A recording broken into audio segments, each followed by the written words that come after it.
Hi, and welcome to this week's HSJ Health Check Podcast. I'm your host, Annabelle Collins, and this week we're bringing you a special episode to mark the podcast's first birthday. So I'm really pleased to not only be joined by HSJ Bureau Chiefs Ben Clover and James Illman, but also by the Chief Executive of the Nuffield Trust, Nigel Edwards. Welcome, Nigel. Thank you so much for joining us. So this week on the podcast, we're going to be taking a more reflective stance and asking, has COVID-19 changed the NHS forever? And of course, we're not out of the woods yet, but I'm interested in what we've learned so far and what we're already seeing stick in terms of changes in the health service. So getting stuck in straight away, Nigel, what are your thoughts on this quite broad question? It is a big question. We could probably divide it up into a number of different buckets. There's been a series of operational changes, some of which have been quite profound. There's been some culture change, which is interesting and could be very significant. And there's probably some strategic things that we need to reflect on. So perhaps we should unpack some of those in a bit more detail. In terms of the operational, I suppose the one that everyone is most familiar with is the extraordinary shift from face-to-face to digital at a scale and pace that surprised everyone, just because everyone was talking about it for so long. We've also seen changes in the way that people work, more collegiate working between clinicians, much less concern about some of the barriers between things, and much more license given by the regulators for what people can do to solve problems. All of those are really interesting. I suppose the question is to colleagues here is what else is on that sort of operational list is important, and then we ought to think about, well, what do you think will stick? Because some of this looks very nice, but it may well be that we'll start to return to more normal patterns of working. Brilliant. Thank you, Nigel, for that intro. James, I wonder now whether you had some thoughts on perhaps we start with the operational side of things. Yeah, I mean, in terms of the way the NHS is going to look and feel, we've seen a lot of these sort of COVID reconfigurations over the last 6 months. And first of all, I think we all realise now that things can be done far more quickly when some of the brakes are taken off. But, you know, stuff like hot-cold splits, which for the last 20 odd years, we've seen a lot more centralisation of services into big hospitals, and now suddenly having different sites turns out to be a great advantage when you really need to split away highly infectious patients from patients who don't have a virus.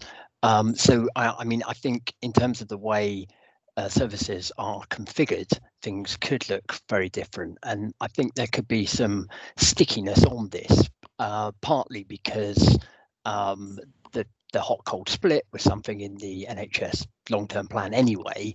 So I feel like it's really kind of put that agenda on forwards, and it's something that you speak to senior clinicians, they like it. You speak to senior managers, they like it. It's just something that's very hard to do. So obviously there'll be restrictions in terms of estates, but I think we'll come on to that a bit later. But yeah, certainly that kind of the way things operate, part of things and reconfigurations, I think that could be something where we see a profound change that does stick post-COVID. Thank you, James. Does anyone want to kind of come in on that, the question of kind of hot and cold splits at all? Well, there's a more general question about reconfiguration, and I think an interesting question about how far the public will spot that these are things that reconfigurations that people have been talking about for years. So London has shut several paediatric units, for example, which I started working on rationalising paediatrics in north central London in the late 90s. How far will people go? Well, just a minute, that's not really COVID, is it? That's what you always intended to do, and there'll be significant pushback.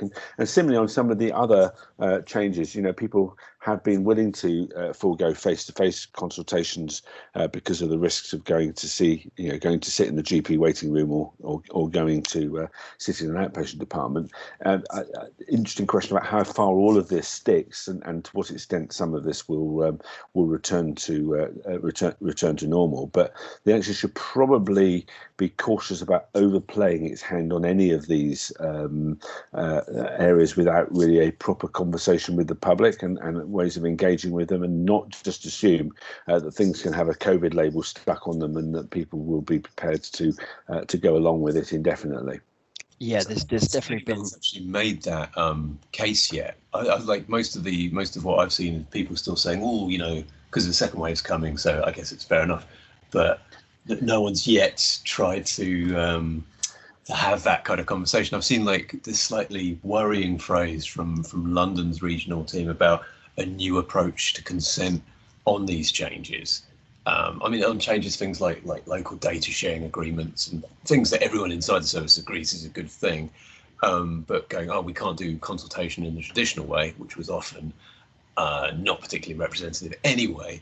But I wonder if there's going to be a broader way to try and go to test the water and say, do you think anyone's really going to notice if we do axe this large outpatient department and make it all virtual? Do you think anyone's going to notice if we do? I wonder if you would get away with the paediatric things now. Anyway, it's I've not seen it anyway. Perhaps other people have, like an attempt to communicate that clearly. I definitely think the idea of trying to shorten consultations and the like is something that you can see people trying to do under the COVID veil. And as Nigel says, the NHS needs to be very, very careful about doing that kind of thing, because at the moment it has the love of the public, but there's a lot coming down the tracks, and it really better not take that for granted.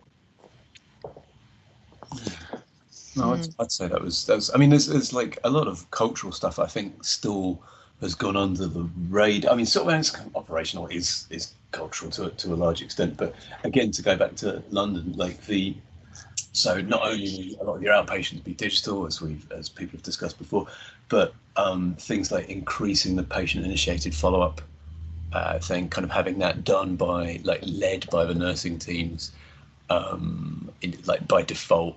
There's some quite significant changes in who is responsible in sort of like the healthcare family, who's responsible for what, and it'll be interesting to see how that plays out in terms of the kind of the balance of power within services.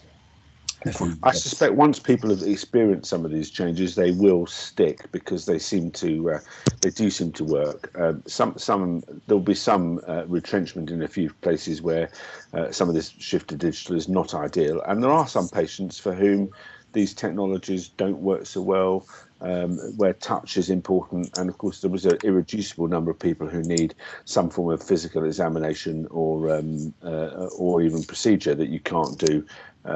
You can't do by video. What I hope is there's a bit of evaluation of some of them, rather than just sort of it seems to be okay, and that, because actually there may well be that that will demonstrate that we could go even further, or that some of the models actually were good workarounds, but probably not long-term solutions. So I suspect we will see some of this stuff. I think undoubtedly will be locked in, but we probably do need to just keep an eye on this question about the about whether or not we've continued to take the patients with us. In terms of some of those cultural things and the issues about collegiate working and mutual aid at the organisational level, I wonder whether those are going to stick quite so well. Just anecdotally talking to a CEO the other day, saying that some of the battles between the upper and lower bowel cancer specialists about resources and access to theatres are starting to resurface, and that some of the old patterns of which do run deep and actually are based on real differences in both discipline, outlook between clinicians, and whether those will stick. And similarly, in terms of in general practice, there's been a very big, as it has in A&E, of course, a big drop off in patients who didn't want to come, have been self-managing, and again, didn't want to bother the NHS about whether we start to see some of that returning too. So I think my overall take on this is that we'll have had a major acceleration of change, and things will really be very different in quite a lot of areas, but probably don't want to overstate how much all of that will stick, particularly the cultural elements, and some of that probably, whatever we do, I'm afraid we'll probably start to slip back. I think if we we can dive into the cultural elements a bit more. I think from kind of a workforce perspective, some of the changes we saw at the beginning of the pandemic were pretty profound in terms of how staff were treated. Anything from free car parking to flexible working to hot meals provided or night shifts. And I think working in the private sector, that doesn't sound particularly profound, but in the NHS it really is. And I've certainly started hearing from people that those changes have already started to disappear over the summer. And I think we were discussing earlier kind of the appreciation the public was showing towards the NHS, but the NHS workforce, but as we go into winter, it sort of feels like, I don't know, that sort of kind of appreciation within their organisations is starting to wane a bit. And how do you bring people with you when it's potentially the hardest winter anyone has ever worked in the health service? Yes. Ben, sorry. Oh, sorry. No, I was just going to say this is my theory about it. I remember speaking to a chief exec a while ago now, and I checked with him the other day if it was still the case. I mean, yeah, pretty much. He said one of the biggest challenges we have is persuading people to do really important, often difficult jobs like healthcare assistant when they can make more or less the same money working on the tills at Tesco's. And that, like you say, it's going to be a hard winter where everyone expects, and like staff, I know some staff have had it harder than others, but kind of broadly, staff feel like, and rightly so, that they've done a very big job on behalf of the nation.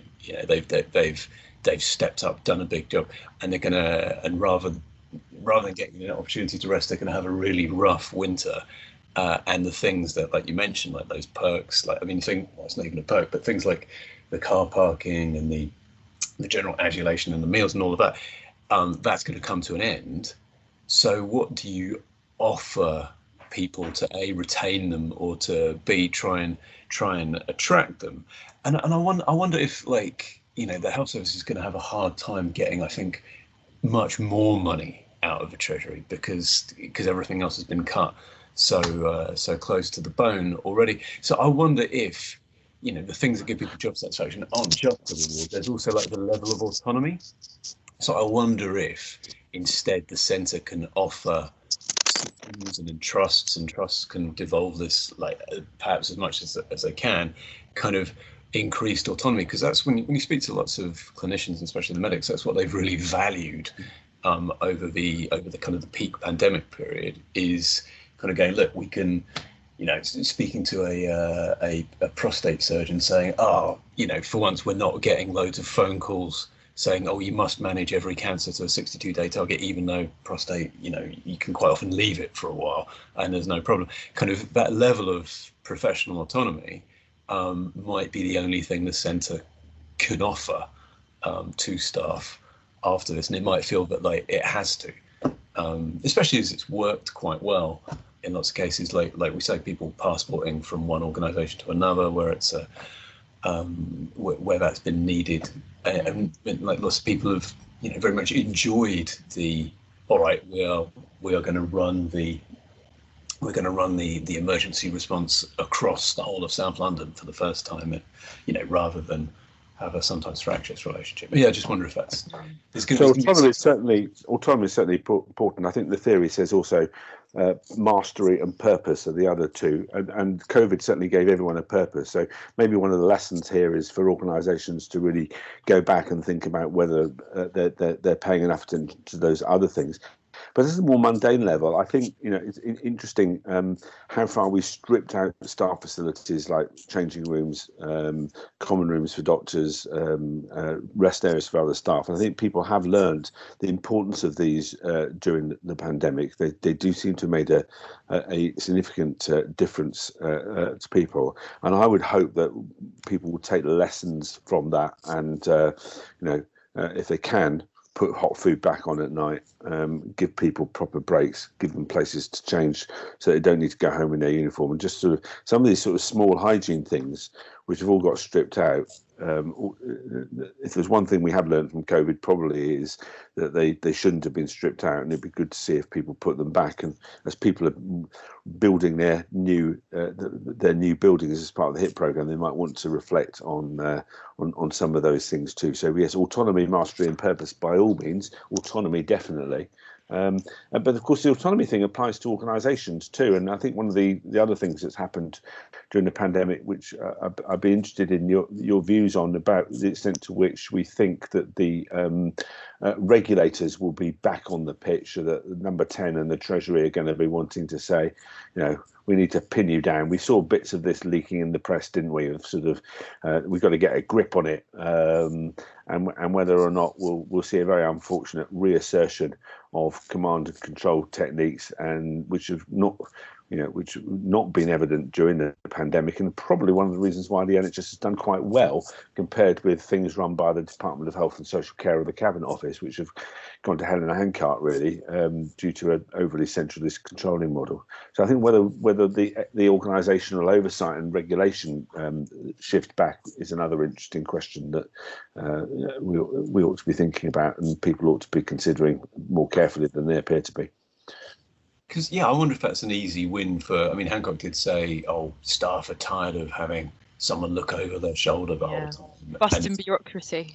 Which I know you're obligated to say as health secretary, but it's an easy win for them, really, I would have thought. The CQC's already been pared back a little bit, but you pare it back some more and you can go, look, I've stopped the number of, because people do find them really quite traumatic CQC inspections.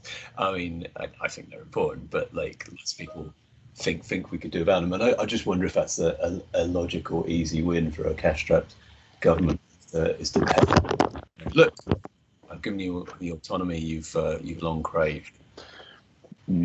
I think government has found it historically very difficult to let go and to trust the system. And given the particular interests of this government on delivering its manifesto commitments, I do fear, and we see this from some of the stuff that's sort of emerging in discussions from Number 10 and these sort of brief briefings in the newspapers, that they're going to find it very hard not to return to that pattern of heavy performance management, at least on the sort of the big ticket items that they've tended to focus on. Because I guess it's going to be very hard for them when we go through steadily decreasing performance. I do wonder though if maybe a thing that hopefully I'm wrong on this, but maybe a thing that has changed is the elective waiting times data is out today, and I think we're north of 100,000 year plus waited now, and I wonder if what with outpatients going digital and increasing kind of multi-morbidity, I wonder if long waiters have lost their political power as a factor, because they should have provoked much more powerful discomfort in the public than they seem to have done so far. We have a bit of a natural experiment on this, because Northern Ireland has had disastrously long waiting times pre-pandemic, and let its 1 year waiters really run out of control, and it was starting to cause political problems. And the history of this is interesting, because what you tend to find is that people over time, the public get increasingly sort of twitchy about the fact that there are very long waits, and then you suddenly get a little run of news stories, and it's kind of very unpredictable and non-linear. You can't go, at the point the number reaches this. So the big Blair, whether it was Alan Milburn or Blair, had one of their constituents die while they're on the cardiac surgery waiting list. But it was that triggered action. His personal experience, rather than the way that the David Cameron's constituent gave us the disaster that was Cancer Drugs Fund. See, these little triggers are very hard to predict. It makes one of the things that makes policy analysis quite hard, because it's sort of totally irrational that suddenly something that wasn't a problem one day is a major problem the next. So I wouldn't bet on this not coming back very quickly as a major issue triggered by something we can't see. But certainly, MPs will start to have people turning up in their surgeries talking about very long waits and not being able to get to be seen, and there'll be stories about missed cancer diagnoses and people, young people having avoidable deaths, complete with pictures of their family. And it's those personal things actually that tend to affect the public discourse rather than the numbers. The numbers are, I forget who said it, but one's a story, the other's a statistic. And the statistics don't get traction, but the stories do, and that makes this quite hazardous. And while everyone's been clapping for the NHS, I think there might come a point where people go, well, hold on a minute, they've had vast sums of money, and COVID's gone now, or disappeared into the background. Members are short, gratitude is fleeting, and there's a significant portion of the media that's not very favourable to the NHS, and one of the downsides of being a national health service, you definitely see this in comparison to other countries, is the NHS becomes a stick to beat the government with. So it gets sort of caught in the political crossfire. So I think there's something to be really thinking about this, and I think big mistake that the Northern Ireland office made about letting their waiting list run out is that at some point, you start to undermine the social contract with the public, and we will need to be thinking about that, because I think not now, and not that soon perhaps, but it's something that is something that's on my mind as a source of concern, and the NHS therefore perhaps needs to be thinking quite carefully about what its deal is with the public, both on long waiting, but also on things like the fact that we discovered, that vast numbers of people attending A&E and to some extent general practice can be treated through other means or by self-care, or didn't need to go at all, and perhaps having some conversation about that as well, rather than just getting our excuses in, but actually have I always get nervous when I remember Chris Hobson using the phrase, we need to have an honest conversation with the public, which I generally take to mean it's not that honest, and we're not really having a conversation, we're just telling them. There is a bit of I don't regard it as a great, but that's not kind of what I'm suggesting. I mean, I think I'm thinking that we probably need to think more strategically about what we say about what the NHS does and what people can expect.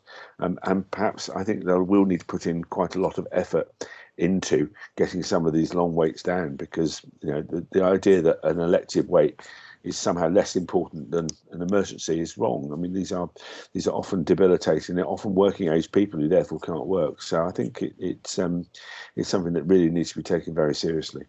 Absolutely. James, do you want to come in there?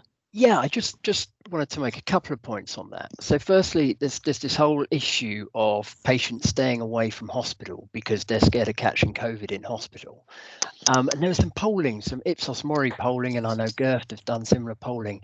And the numbers, I mean, they're all very rough rule of thumb estimates, but it seems to be, big numbers of patients staying away.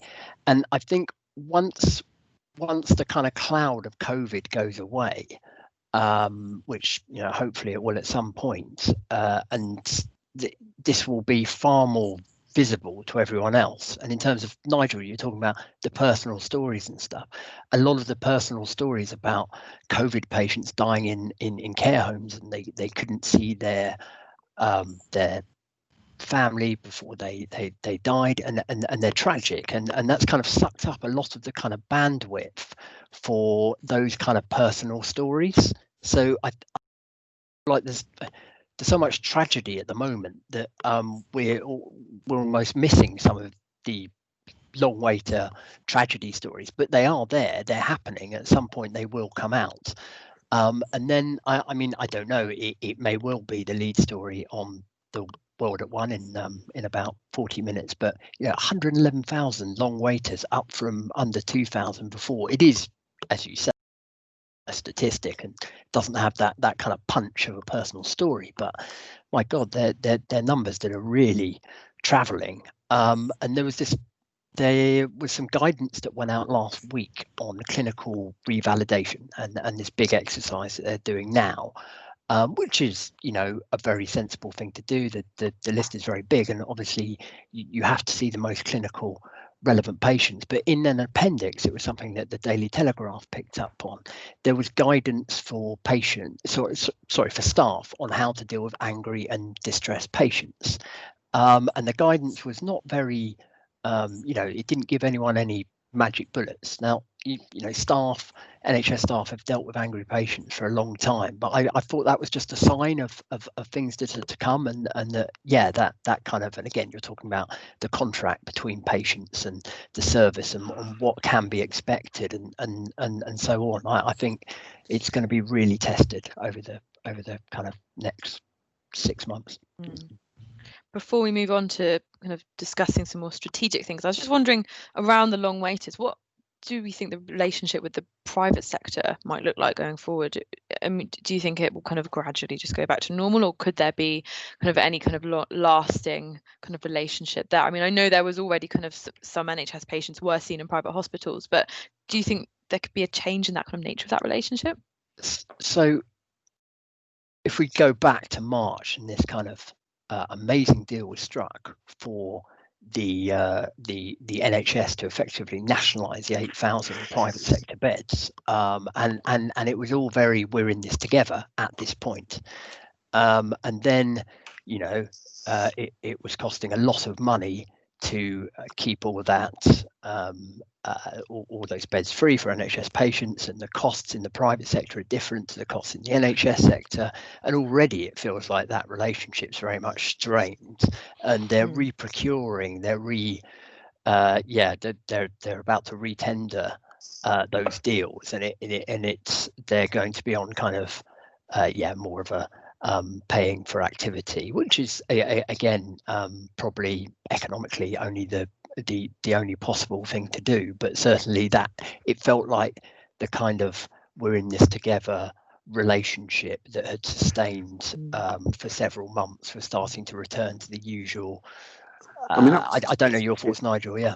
It was a different deal anyway, in the sense that I think there was a presumption that the private sector might also pick up some COVID patients, which it didn't do. And there, of course, was an issue that the anaesthetists who might have been doing work in the private hospitals were also helping out in intensive care in the hospital, in the main hospital. So there was, going forward, I can't see, particularly for sort of high volume, high turnover procedures like endoscopy, that the NHS can do without quite a lot of private sector capacity, just because of the infection prevention control constraints on their existing facilities means that they'll need access to that. The slightly worrying thing about this, which has always been the case, is that the NHS and the Department of Health, and I pick up some quite worrying signals about the way the procurement is being done, is not a good customer. And if you're not a good customer, you get bad service. And that's your problem, not the provider's problem. I think the way that historically the way that the NHS and the Department of Health particularly have gone about these procurement exercises is not impressive. So I think this is one to watch about whether we get the best out of this deal, or whether, because of the tendency to take a sort of low trust, highly specific approach to procurement, you drive out all the innovation, you drive out the trust, and you don't get the best out of the independent sector. And the NHS itself, when it subcontracts to the independent sector, has always been a bit suspicious and low trust as well. So I think we bump into the thing of that. This is like many things in the whole COVID experience. It seems to me is that it doesn't necessarily bring up new problems, but it does shine a very harsh light on existing ones. And this is one area which is part of a deeper thing that the COVID crisis has illustrated is that one of my team did a comparison of other countries and their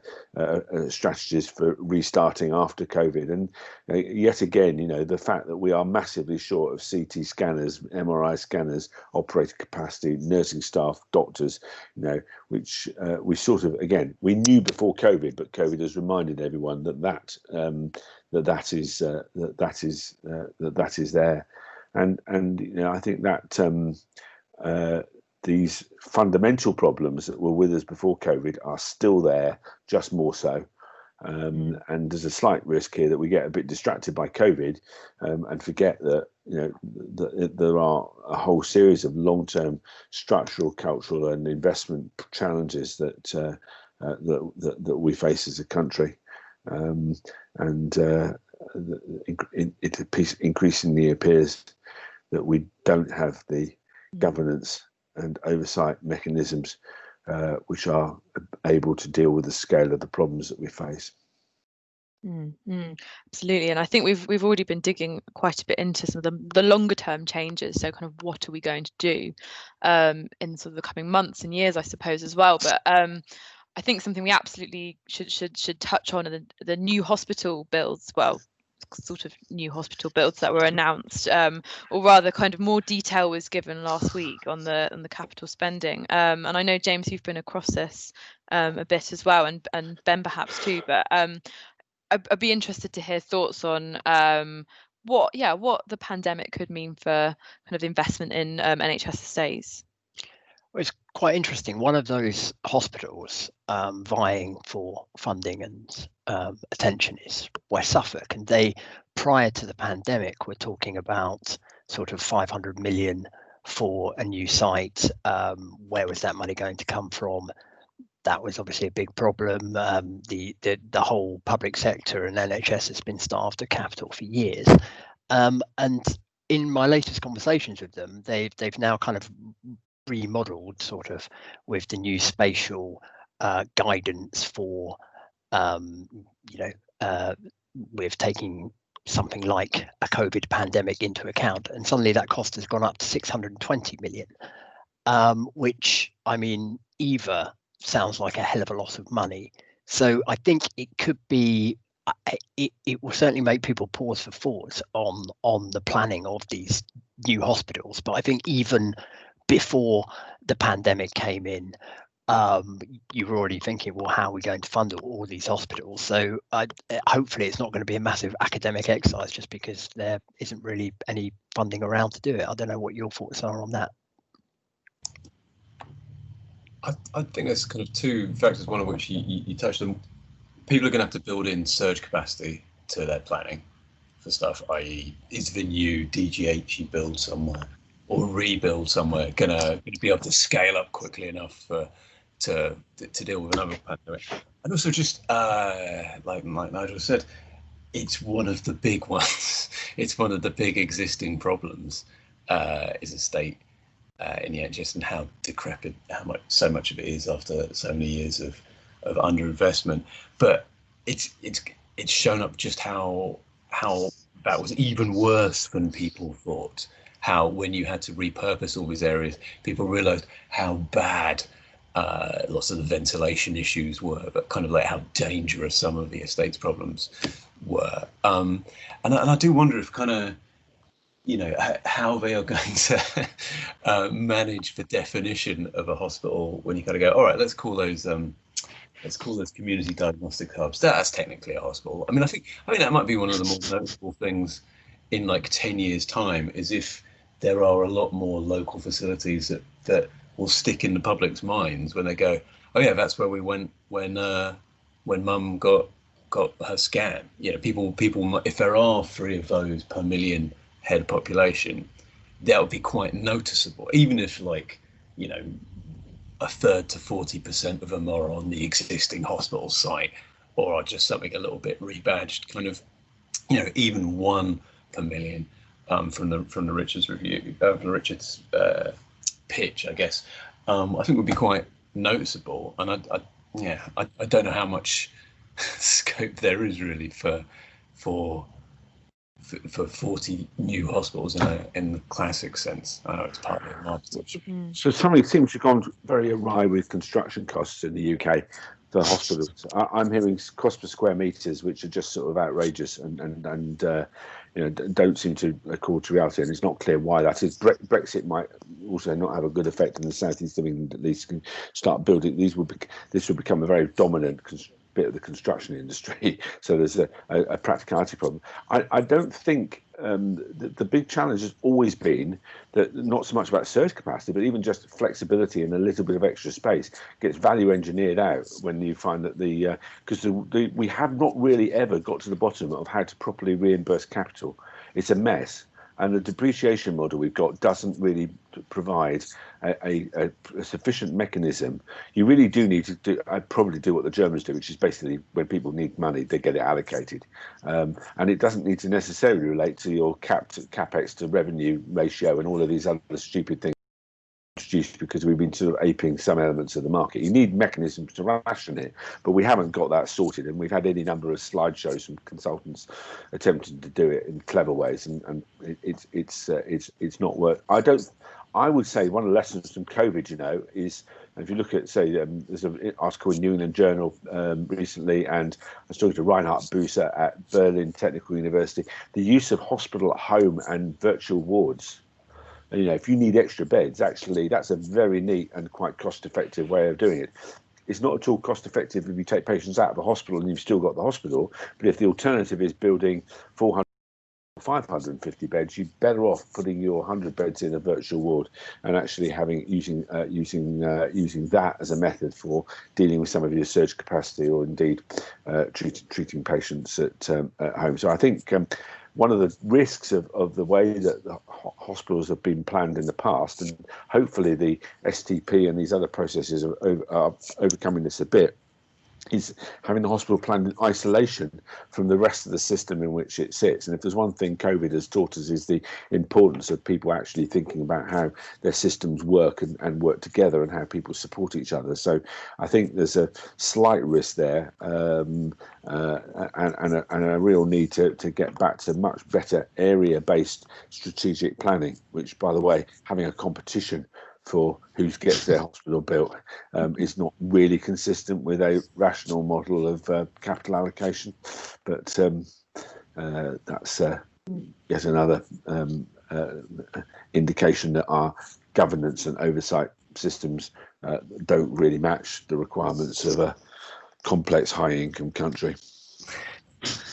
Would the just on the idea of kind of a virtual ward and kind of hospital at home kind of system working in the NHS, would that rely on strengthening social care? Like what would be the kind of the factors to make that work in this country? It's probably worth distinguishing between the crisis and how you fund social care and a related and equally big crisis in how it's provided. So you could run a system of hospital, home, and virtual wards with social care, but completely independent of the social care funding. You basically put the social care, the caring component of your virtual ward model into your hospital model, and have it provided by the healthcare provider. There's no particular, or subcontracted to a social care. It doesn't need to be funded in the way that the 6 weeks of people have been getting 6 weeks of free social care to support discharge. The real issue, I think, that's not being paid enough attention to, and again, something COVID has shone a light on this, is that it's not just the funding end of social care that's in trouble. It's the whole commissioning and provision end of social care that's got a real problem too. But yeah, those virtual wards would require a much more integrated ability to provide health and social care in a more seamless way, without a sort of debate about whether a particular task should be done by a healthcare worker or a care worker. And I think before we wrap up this week, kind of another issue that COVID has shone a light on is the BAME question. So I think it's really important to discuss that. We all knew there were problems, big problems in the NHS and in society as a whole, but obviously the disproportionate impact, the disproportionate number of BAME deaths, both in staff and the general population. I think it's I think it's really shone a light on it. I'd be interested to hear your thoughts on whether this is something the NHS is going to really continue to tackle in the future.